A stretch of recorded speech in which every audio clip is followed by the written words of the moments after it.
Tuscany has an obsession with food, and it's been this way forever. Welcome to my Tuscan retreat.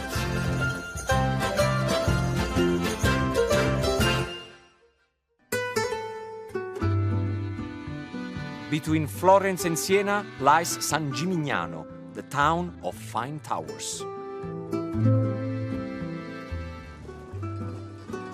Oh, wow. This is awesome. These towers were the skyscrapers of those days, making this the Manhattan of the Mediterranean. During the Renaissance, wealthy people displayed their wealth by building their towers a little taller than their neighbors. I'm going to make a ribollita soup, so I'm on the hunt for the perfect vegetables. Buongiorno ragazzi! Oh, buongiorno caro! Come va? Tutto bene, grazie. Un po' di verdure, carote, sedano, un po' di cipolla rossa. Va bene. I'm telling him what I need for my ribollita. Un po' di aglio, a little garlic. See, this is what I love about when you buy fruit and veg in Italy. Number one, everything that you see is in season, but then the colors. If you look at the colors, and the smell is just insane. Per tradizione, Bravo. Lo sfili. He said, make sure that you put cavolo nero because it's very traditional. Look at this beautiful. Forget about flowers. Give a bunch of artichokes. At least you can eat them. A crudo, la cipolla ci sta da Dio. He's trying to tell me how to make the ribollita. La ribollita poi ci sminuzzi la tropea. See, that's the great thing about Italian market like this. When you buy something, they also give you a recipe with it. And everybody is a master of recipes. So, arrivederci. Ciao, Grazie. arrivederci. Ciao ragazzi. Ciao, ci vediamo. Something like this, look. This will be perfect.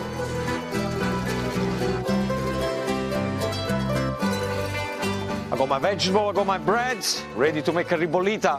The sun is shining, so that means we are going to cook outside. So, where do we start? The vegetable. I got onions, carrots, celery, and potatoes. A little bit of olive oil into a pan, vegetable all in there. And we're gonna add a little touch of salt. The chili flakes goes in there just to give it a kick. Fennel seeds. Bay leaves, or as we say in Italian, foglie di alloro. I put the lid on and then I put a wooden spoon like that. So some of the steam comes out. Leave it there, 12, 15 minutes. Every couple of minutes you go there, stir it, and everything is gonna be okay. I'm starting to cook some sausages.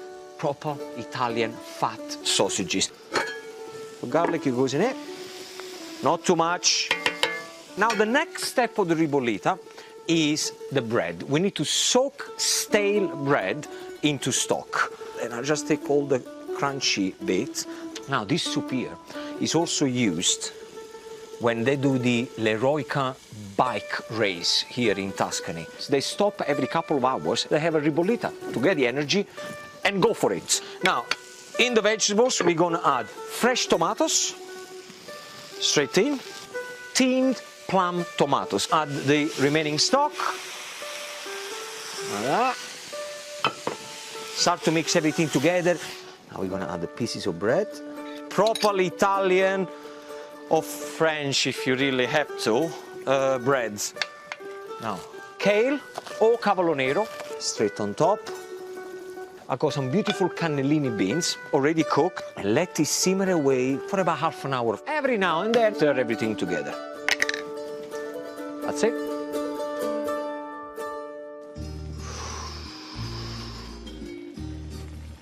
This is the kind of thing that I like to eat when I have a big family around. You pick up the pot in the middle of the table and the job is done. The only thing that I have to do, I got my sausages, half of it goes into the soup. Then I'm gonna get some of my sausages, which I like to put them on the side.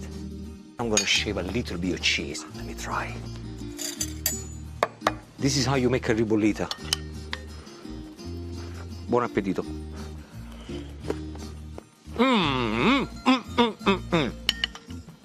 Guys, and I really hope you like in my Tuscan retreats. I'll see you very soon.